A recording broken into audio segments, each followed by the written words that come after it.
Good morning, students. Today I am going to teach you factors that help build self-confidence. First, I will discuss about what is self-confidence. Then I will discuss about social factors, physical factors, and cultural factors. First, I will start from what is self-confidence. So, student, what is self-confidence? Self-confidence, simply put, is a feeling of trust or confidence in one's own abilities, qualities, and judgments. A self-confident person will believe himself or herself and be ready to take of any challenge or risk that comes his or her way. Self-confidence is an essential part of humanity.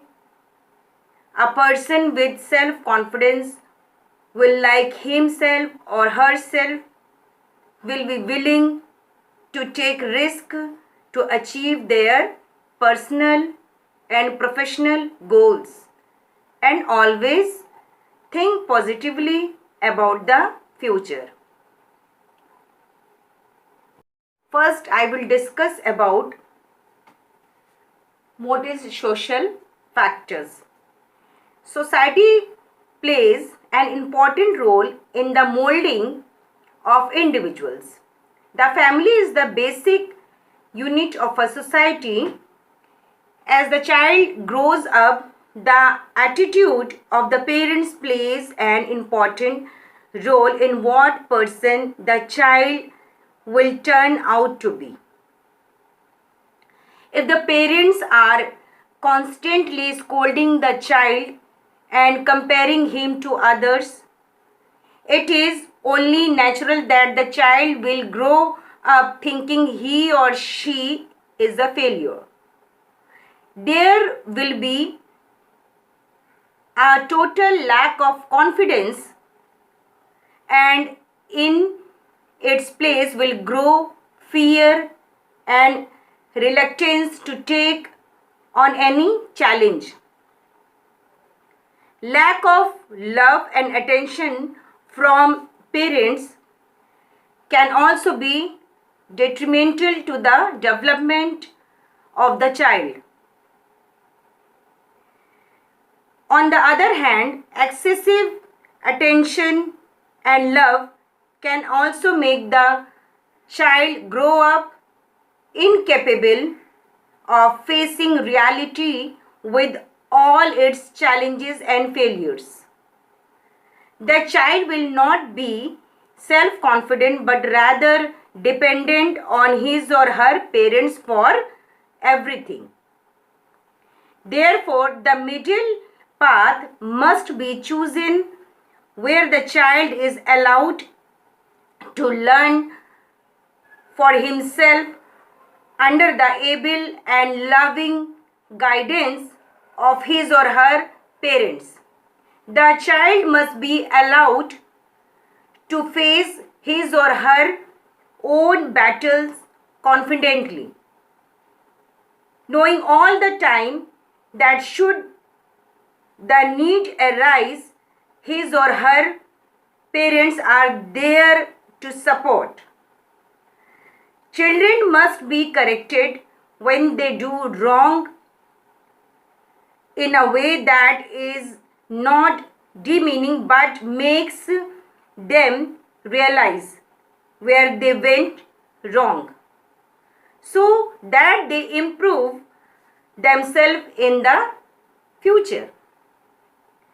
The larger society, made up of neighbors, friends, relatives, teachers, schoolmates, and even strangers, can also affect the self-confidence of a person. They tend to evaluate us in different ways at different stages of our lives, and we sometimes allow These evaluations affect the way we see ourselves and consequently our self-confidence.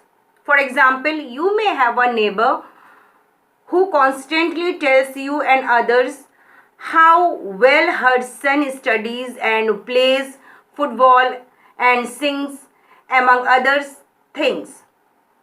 At some point, she may just ask you publicly whether you are a part of the school football team. Suppose you are not. It may slowly start working in your brain that her son is an all-rounder while you are not. Subconsciously, this will be an impediment in boosting your self-confidence. Parents play a crucial role in ensuring that negative talk from members of the society at large do not affect the child's self-confidence. Next, physical factors. Our physical appearance is what has been bestowed upon us and not chosen by us. So there is no reason why we should let it affect us, as we have no say in it and cannot change it. We must keep repeating to ourselves that beauty is only skin deep and what really matters is the inner self. We live in a society where dark skin is still considered ugly. We should not let such prejudice of physical appearance affect us. Learn to accept and love yourself for what you are. One of the best ways to feel good about your body is to work on having a healthy one. Exercising and eating nutritious food are key to developing a strong and fit body and a positive attitude towards yourself. It also helps in you maintain good personal hygiene and are neatly dressed. We should also take care not to be prejudiced against people who are physically different from us. Do not discriminate against them. Differently abled people are sometimes among the most determined and talented people. Examples: the famous dancer Sudha Chandran and the mountaineer Arunima Sinha. While Sudha Chandran had her one leg amputated following a road accident, she was determined and with her prosthetic leg continued to learn dance and has gone places performing. Arunima Sinha is the world's first woman amputee to scale Everest. She was a national volleyball player and had to have her leg amputated following an incident where she was thrown off the train while resisting a robbery. This did not deter her from becoming an exemplary mountaineer. She has recently been conferred with a doctorate by University of Britain for her inspirational achievements. These two ladies shows us that we must not let physical features or deformities get in the way of achieving our goals for lack of self-confidence. Next factor is cultural factors. Broadly speaking, culture refers to the shared values, beliefs, and norms of a specific group of people. Culture, therefore, influences the way we learn, live, and behave. Hence, it is believed that culture plays an important role in shaping our personality and self-confidence. One of the underlying assumptions that confirm the effect of culture on personality is that people who are born and brought up in the same culture share common personality characteristics. Our culture greatly contributes to the development of our beliefs and values, and these beliefs can greatly influence the individuals we turn out to be. A study of the Samoan tribes reveals that in their culture, girls are taught to look at boys as their enemies. Further, the children of the community are ignored and left to the fend for themselves. It is only when they are about 15 years of age, which is considered the marriageable age, that they become a noticeable part of their society. Next point is practice self-care. Means groom yourself and keep yourself neat and tidy. That is, take care of yourself to impress others.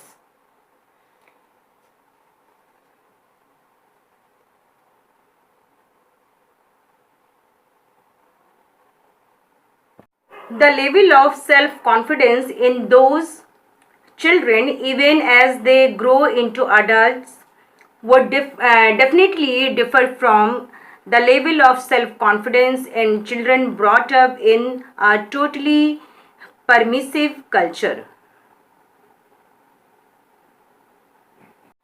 So students, in this part you will learn about how to build your self-confidence.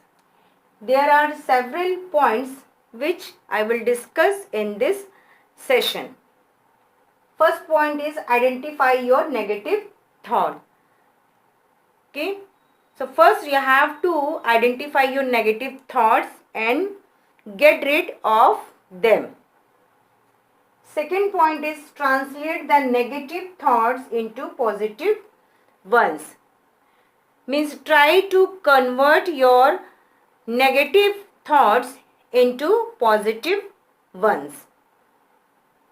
Next point is focus on the positive rather than on the negative.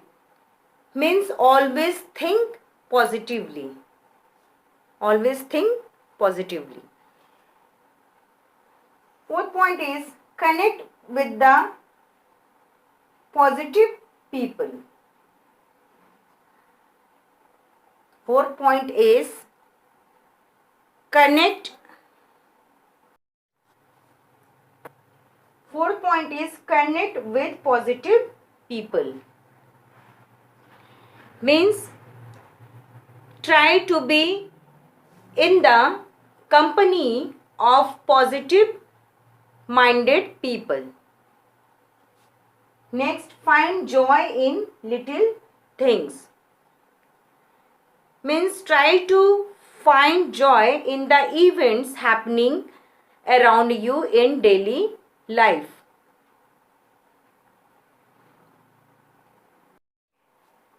Next point is practice self-care. Means groom yourself and keep yourself neat and tidy. That is, take care of yourself to impress others. Next point is look at the you in the mirror. Look at into the mirror, give yourself a smile. It triggers a feedback to your brain to smile at others when you meet them. Next point is set yourself realistic and attainable goals. Try to set goals which can be achieved and look real. Last point is identify your strengths and weaknesses. Work upon the SWOT analysis. That is, identify your strength, weakness, opportunity and threats.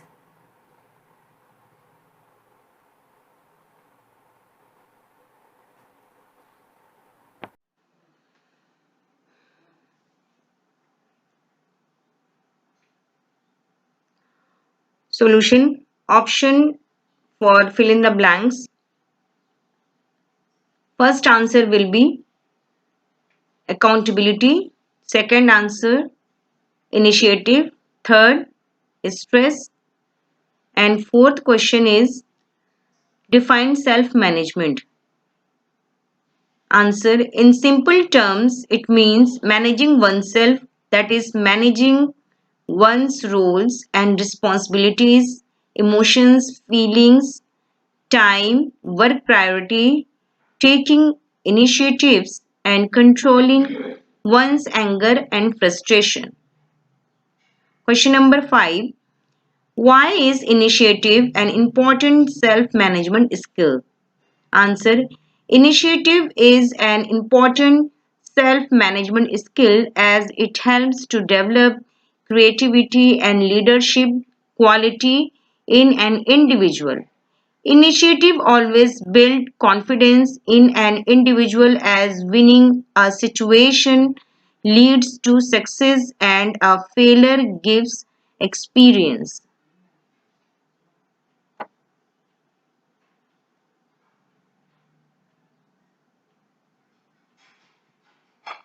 Question number 6.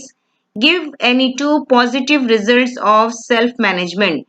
The two positive results of self-management are: one learns to manage the time and finish the assigned work on time. Second, one learns to assign priority to everyday tasks based on the urgency level and then completes it accordingly. Question number 7. Take a sample school day and quickly chart how you can best manage the time after you return from school. Answer. The sample plan to manage my time after school is given below.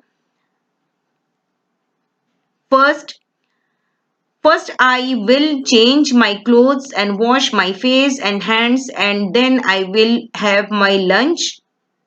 Second, I will have rest for about an hour and then I will get up and complete my homework of all the subjects. Third, after completing the homework, I will have rest for half an hour and then I will revise all the subjects based on my learning schedule that I have prepared for myself. Fourth, I will go out to play for about an hour. After returning back, I will watch news broadcast on television for about half an hour to boost my current affairs. Next, I will have my dinner around 8 p.m. Last, after my dinner, I will study for about an hour and then go to sleep at 10 p.m. Question number 8. How can you organize yourself to study better? Answer. I can organize myself to study better by: first, creating a timetable on schedule and following it strictly. Second, organizing my study schedule so that each subject gets proper attention. Question number 9. Why is time management essential to self management? Answer. Time management is essential to self management because without it, self management has no meaning. The first step in self management is time management, and the one who can manage time efficiently can manage everything successfully. Question number 10. Why is initiative an important self management skill? Initiative is an important self-management skill because it helps to accomplish tasks using one's own creativity, and one does need to depend on others to accomplish the task. It also helps in building leadership quality. Homework for today is write 3 ways in which self-management is beneficial to us. Question number second, how does the attitude of the parents play an important role in the confidence of the child? Third, what does it mean to find joy in little things? Fourth, how can being organized help you? How will taking initiative help a person? Thank you.